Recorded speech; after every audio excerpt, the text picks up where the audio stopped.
တခုလိုချင်ရင်တခုတော့ပြန်ပေးဆက်ရလိမ့်မယ်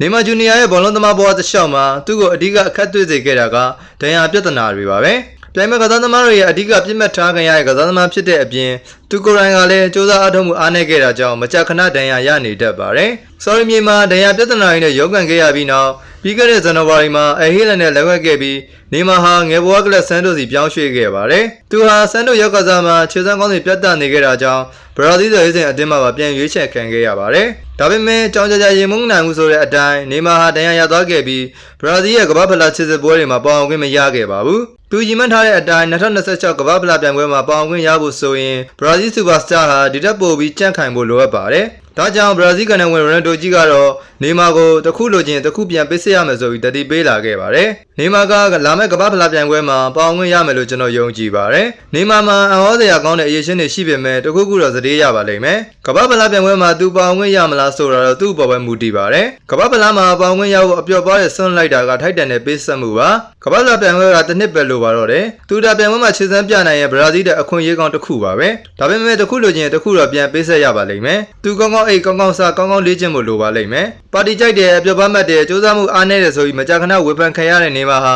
သူ့ရဲ့နောက်ဆုံးကမ္ဘာဖလားပြိုင်ပွဲဖြစ်ဖို့များနေတဲ့ World Cup 2016မှာပါဝင်ဖို့ဆွေးနွေးမှုတွေပြုလုပ်နိုင်မလားဆိုတာစိတ်ဝင်စားစရာပါပဲ။အားလုံးပဲရှင်နဲ့ချက်မြစ်သောနေ့ရက်လေးကိုပိုင်ဆိုင်နိုင်ပါစေလို့ကျွန်တော် Sport Mommy ပေးမှာစုမကောင်တောင်းပေးလိုက်ပါတယ်ခင်ဗျာ။အားလုံးကိုကျေးဇူးတင်ပါတယ်ခင်ဗျာ။